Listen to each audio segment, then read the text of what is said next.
नमस्कार, मी अंकित प्रकाश ढवळे आपले या व्हिडिओमध्ये मनपूर्वक स्वागत करतो। ऐकण्यात आलं आहे की शारदा सदन अनुजाती आश्रम शाळेमध्ये विद्यार्थ्यांचे विद्यार्थी प्रतिनिधी या पदासाठी निवडणूक होणार आहे। पण ही अफवा आहे की सत्य ते आपल्याला मुख्याध्यापकच सांगू शकतात। तर चला, पण एक मिनिट, मुख्याध्यापकांच्या अगोदर जर आपण ही बातमी संजीव भाऊंना विचारली तर याची खरी सत्यता बाहेर येऊ शकते। तर चला संजीव भाऊंनाच विचारूया। नमस्कार, मी संजय कांबळे। हे जे स्वामी विवेकानंद शिक्षण संस्था चालते त्या संस्थेचा सचिव। ह्या संस्थेअंतर्गत चालणारी शारदा सदन आश्रम शाळा याच्यामध्ये विद्यार्थी प्रतिनिधी मुलगी आणि विद्यार्थी प्रतिनिधी मुलगा म्हणजे अशा दोघांची निवड केली जात आहे। ह्या निवडणुकीची प्रक्रियेबद्दल एक थोडासा विचार असा, आपण ज्या भारत देशात राहतो, ही आपली भारत माता ही जगातली सर्वात मोठी लोकशाही व्यवस्थेमध्ये कार्यरत असणारी आपली जगातली सर्वात मोठी संसदीय प्रणाली चालणारी व्यवस्था आहे। आपण पाहतो की 18 वर्षाच्या पुढच्या व्यक्तींना मतदानाचा अधिकार आहे, पण शालेय वयातील विद्यार्थ्यांना ह्या गोष्टीची माहिती होणं हे पण खूप गरजेचं आहे। आणि आपली लोकशाही व्यवस्था कशा पद्धतीने चालते ते समजून घेण्यासाठीच एक त्यांना मदत होणार आहे। निवडणूक प्रक्रियेतून विद्यार्थी प्रतिनिधी निवडण्याच्या पाठीमागची ही आमची एक धारणा आहे की याच्यातून एक आपण सक्षम अशी भविष्यातली पिढी घडवू शकतो। ही माहिती तर खरी निघाली आहे, पण या निवडणुकीसाठी कोणती मुलं उमेदवार म्हणून उभा राहिली आहेत ते सुद्धा जाणून घ्यावं लागेल। आणि या मुलांबद्दल त्यांच्या वर्ग शिक्षकांपेक्षा कोणालाच जास्त माहित नसेल, म्हणून चला आता वर्ग शिक्षकांनाच गाठावं लागेल। तर जाऊयात वर्ग शिक्षकांकडे। तर आता आपल्या सोबत आहेत इयत्ता 10वीचे वर्ग शिक्षक श्री प्रवीण मोरे सर, 7वीचे वर्ग शिक्षक Shri Somuse sir, Jakate madam, Shri Kamble sir, Kadam madam. आपल्या वर्गातून कोणते मुलं निवडणुकीसाठी उभे राहिलेले आहेत? एक मुलींमधून असलेली कुमारी श्रेया राहुल कसबे आणि दुसरा जो मुलांमधून आहे तो आहे खुनेवाड साई प्रसाद।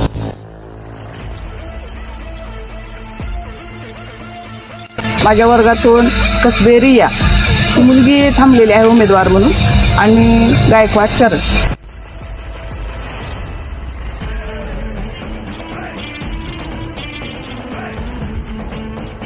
6वी मधून प्रकाश गाडे हा मुलामधून उभा आहे आणि मुलीमधून प्रतीक्षा पाखरे।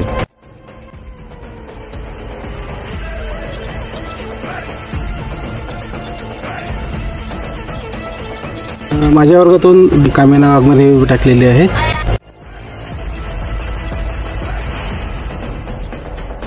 माझ्या वर्गातून समर्थ परीट आणि गौतमी गायकवाड।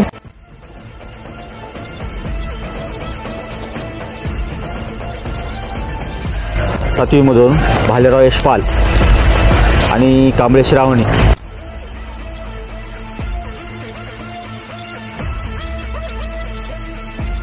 माझ्या वर्गामध्ये मुलींमधून आदिती वागचौरे आणि मुलांमधून प्रदीप घाटे।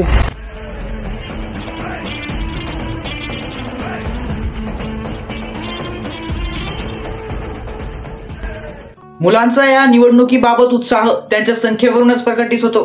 पण जर सगळेच मुलं उमेदवार म्हणून उभा राहिले तर मतदारांनी मत कोणाला द्यायचे? म्हणून काही मुलांना यावेळेस संधी मिळाली तर काही मुलांना पुढच्या वेळेस मिळेल। शिक्षकांसोबत वार्तालाप करत असताना तुम्ही पाहिले असेल की शिक्षक हे वर्गात नसून कुठेतरी शेतभागात बसलेले आहेत। पण हे शेतभाग नेमकं कुठं आहे?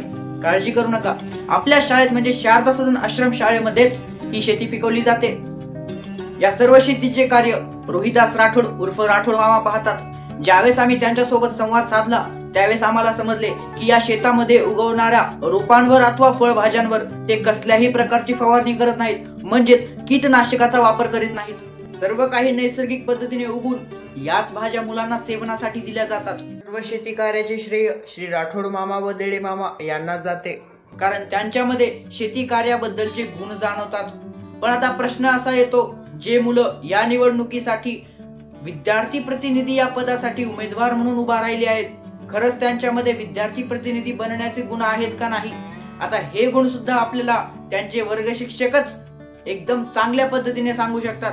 तर पुन्हा वेळ आली आहे वर्ग शिक्षकांना थोडासा त्रास द्यायची। तर चला त्या मुलांमध्ये तुम्हाला असे कोणते गुण जाणवतात ज्यामुळे ते मुलं ही निवडणूक जिंकू शकतात?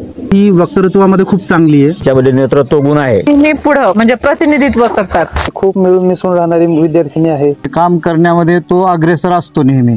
एक भाषणामध्ये सहभाग घेतात. वर्गामध्ये सगळ्यात ऍक्टिव्ह. म्हणून मला असं वाटते की हे दोन्ही विद्यार्थी निश्चितच निवडून येतील. विद्यार्थी तर एकदम परफेक्ट आहेत, मग ते विद्यार्थी प्रतिनिधी या पदासाठी म्हणा किंवा या निवडणुकीसाठी म्हणा. हे सर्व झाल्यानंतर उमेदवारांच्या अर्जांची छाननी सुद्धा करण्यात आली. पण या प्रसंगाची बहुमूल्य क्लिप काही तांत्रिक समस्या म्हणजेच टेक्निकल प्रॉब्लेम मुळे आमच्या हातातून निसटल्या. पण या गोष्टीचा जो प्रचार झाला, जो मुलांनी आपल्याला निवडून आणा यासाठी जो प्रचार केलाय, तो काही वेगळ्याच पद्धतीचा होता, जो की तुम्ही आतापर्यंत कधीच पाहिला नसेल. तर थोडं आपलं सुद्धा लक्ष त्या प्रचारावर आणून देतो. या कवितेमधून मिर्जाबाईला सांगायचं आहे की समाजामध्ये स्त्री आणि पुरुष हे इक्वल समान आहे, पण जितका पुरुषाला अधिकार आहे तितकाच स्त्रियांना, असा एक विश्वास मिर्जाबाईला या कवितेतून सांगायचा आहे. समजलं?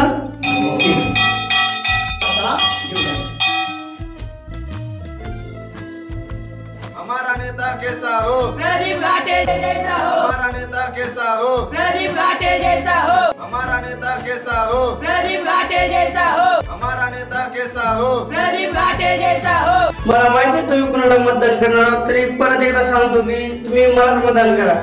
कारण मी जर निवडून आलो तर सर्व गरजा पूर्ण करून देणार तुम्हाला गृहप्रवेश. पण मुलीमध्ये मीच निवडून आले पाहिजे. हमारा नेता कैसा हो? आदिती वाकचौरे जैसा हो. हमारा नेता कैसा हो? प्रदीप घाटे जैसा हो. हमारा नेता कैसा हो? आदिती वाकचौरे जैसा हो. हमारा नेता कैसा हो? प्रदीप घाटे जैसा हो. काय सांगणे? बरं काही का निवडणुकीचा आखाडा? धन्य ते मुलं, धन्य ती शाळा आणि धन्य ते शिक्षक जे या मुलांना सांभाळतात. पण काही म्हणा, मुलांनी एकदम वेगळ्याच प्रकारे प्रचार केला आहे. कारण शाळा सुद्धा इतर शाळांपेक्षा थोडी वेगळीच आहे ना. या प्रसंगासोबतच शाळेमध्ये क्रीडा महोत्सवाची सुद्धा सुरुवात झालेलीच होती. क्रीडा महोत्सवाला थोडं बाजूला ठेवूया आणि आता येऊया त्या दिवसावर ज्या दिवशी मतदान होते. मतदानाच्या दिवशी मतदारांमध्ये उत्सुकता दिसून आली. पण प्रश्न असा येतो की हे मतदान नेमकं कुठे होणार? आणि जसं मोठ्या स्तरावर मतदान होतं तसेच येथे होणार की काही बदल होईल? तर चला पाहूया. मन शुद्ध तुझ गोष्ट हाय पृथ्वी मोलाची, हा पृथ्वी मोलाची, हाय पृथ्वी मोलाची. मन शुद्ध तुझ गोष्ट हाय पृथ्वी मोलाची. तू चाल पुढं तुला रगड्या भीती कशाची, परवा बिकुनाची. तर आता आपण आलेलो आहोत मतदान कक्ष, जेथे शारदा सदन आश्रम शाळेतील मतदान होणार आहे. येथे आहे मतदान केंद्राध्यक्ष श्री ढवळे सर. येथे आपण पाहू शकता मतदान अधिकारी या नात्याने बसल्या आहेत जकाते मॅडम. तर मॅडम, आपण मतदान अधिकारी या नात्याने आपले काय कार्य आहे ते आपण सांगावे. मी मतदान अधिकारी एक आहे आणि माझ्याकडे मतदाराची ओळख पटवून देणे आणि त्याला पोलचिट देऊन बाजूच्या मतदान अधिकारी दोनकडे पाठवणं, ते माझे काम आहे. तर नंबर 2 ला आहे मतदान अधिकारी या नात्याने कदम मॅडम. तर मॅडम, आपण आपलं सुद्धा नाव कार्य सांगावे. मी मतदान अधिकारी 2 या टेबलला आहे. माझं कार्य आहे की मतदार आल्यानंतर त्यांचं यादीत नाव आहे का त्याला क्लिक करणं आणि त्यांची सही घेणं. तर आता आहे नंबर 3 मतदान अधिकारी या नात्याने येथे उपस्थित आहेत श्री गोटमुकले सर. तर सर, आपले कार्य सुद्धा आपण सांगावे. माझं कार्य आहे इथं आल्यानंतर मतदान करायला जो कोणी येणार आहे त्याला मी बॅलेट देईन आणि त्यानंतर त्याच्या हातावर शाई लावेन. यांनी आपली माहिती तर सांगितली, पण नेमकं मतदान कसं होणार ते सुद्धा जाणून घेऊया. मतदान कक्षामध्ये यांनी कार्डबोर्ड पासून बनवलेले 2 बॉक्स ठेवले आहेत. पहिल्या बॉक्समध्ये जर तुम्ही पाहाल तर तेथे मुलं म्हणजेच पुरुष उमेदवारांची यादी चिटकवलेली आहे, जिथे या उमेदवारांचे नाव व त्यांचे चिन्ह चिटकवले आहेत. जो मतदार यापैकी कोणत्याही उमेदवाराला मतदान करणार असेल त्याने समोरून मिळालेल्या चिठ्ठीवर या उमेदवारांचे क्रमांक लिहून ती या खालील बॉक्समध्ये टाकायची आहे. कार्डबोर्डच्या दुसऱ्या बॉक्समध्ये सुद्धा अशाच प्रकारचे कार्य करायचे आहे, पण तेथे मुली म्हणजेच महिला उमेदवारांचे क्रमांक टाकून मतदान करायचे आहे. हे सर्व पाहून आमच्या निदर्शनास आले की ही क्रिया मुलांच्या मनोरंजनासाठी नव्हे तर मुलांना निवडणुकीबद्दलचे ज्ञान देण्यासाठी होती. पण आता या शालेय स्तरीय निवडणुकीमध्ये नेमकं मतदान कसं होते तेही पाहूया. तर चला. हा झेंडा भल्या कामाचा जो घेऊन निघाला, हा झेंडा भल्या कामाचा जो घेऊन निघाला. अरे काट कुट वाट मंदी बोचती त्याला, रगत निघल तरी बी हसल शाबास त्याची, रगत निघल तरी बी हसल शाबास त्याची. तुला रगड्या भीती कशाची परवा बिकुनाची मन शुद्ध तुझं गोष्ट हाय पृथ्वी मोलाची पृथ्वी मोलाची हा पृथ्वी मोलाची मन शुद्ध तुझं गोष्ट हाय पृथ्वी मोलाची तू चाल पुढं तुला रगड्या भीती कशाची परवा बिकुनाची. मतदानाची प्रक्रिया तर एकदम शिस्तबद्धपणे झाली, पण प्रश्न असा येतो की मतमोजणीची प्रक्रिया सुद्धा शिस्तबद्धपणे होती का? सोडून तुला मातीला तू जाग उधाणू द्या जवरी उजाडू दे आज साकड हे माग होऊ दे पहाट नवी. 6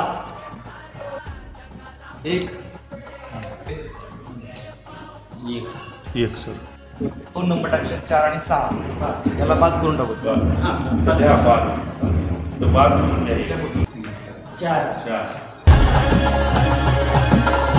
मोठी लढाई लढू मातीसाठी गड्या मनगटाच जोर लावून दाटला जरी अंधार एकजूट हो आज दिवा देऊ तेज धावर. मतमोजणी सुद्धा झाली वाटतं, पण काही समजलं नाही नेमकं कोण आहे आघाडीवर आणि कोण आहे पिछाडीवर. तर थोडं जाणून घेऊया आपल्या प्रिय भोसले सरांकडूनच. या निवडणुकीसाठी जे उमेदवार आहेत यामध्ये मुलांमधून एकूण 8 उमेदवार या ठिकाणी निश्चित केले होते आणि 7 महिला उमेदवार म्हणजेच विद्यार्थिनी हे या ठिकाणी अंतिम उमेदवारी या ठिकाणी निश्चित केली होती. आज 486 मतदान या ठिकाणी आज झालेले आहेत.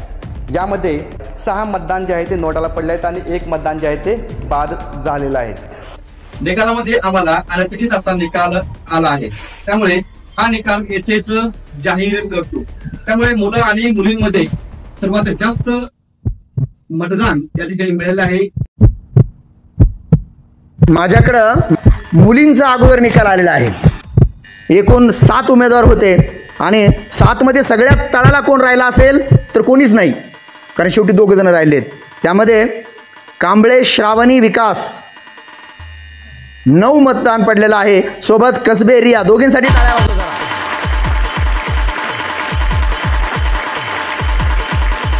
गायकवाड गौतमी राहुल 9 मतदान झालेलं आहे. त्यानंतर कसबे श्रेया राहुल हिला 16 मत झालेलं आहे. कोण कोण राहिले? हां, आता खरी फाईट त्यात आहे. ज्या राहिल्या एकदम cut to cut neck to neck अशी फाईट झालेली आहे आणि ते नाव जाहीर करण्याची हिंमत तर खरं मलाही होत नाही. मी भैयाला विनंती करतो की ते नाव त्यांनी जाहीर करावं आणि विजयी उमेदवार कामिना वाघमारे 120 मतं पडलेली.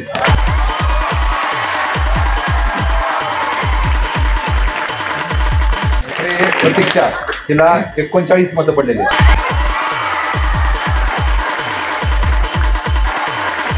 आणि ती वागचौरे तिला 35 मतं पडलेली.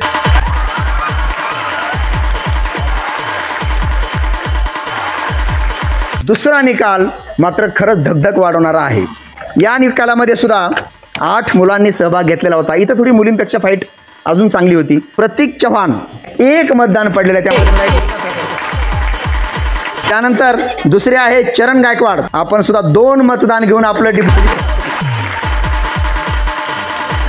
तिसरे आहेत यश कसबे 4 मतं घेतलेली आहेत. नंतर साईप्रसाद खुनेवाड आणि समर्थ परीट यांनी प्रत्येकी 7 मतदान घेऊन चुरशीची लढत दिलेली आहे.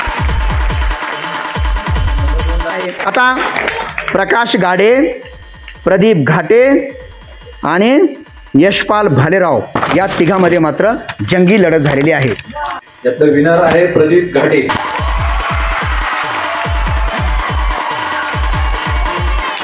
एकशे 80 मतं पडली.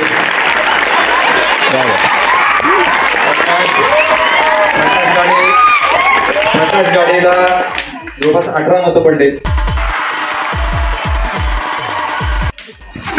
यशपाल भालेराव याला 17 मतं पडलेली.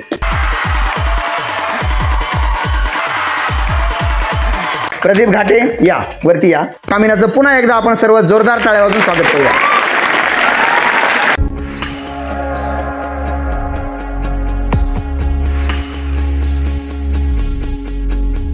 कहते थे लोग जो काबिल नहीं है तू, देंगे वही सलामियां.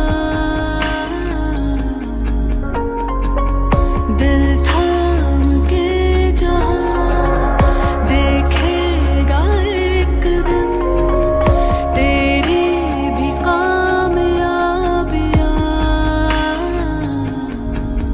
करके देखा कमाल वो,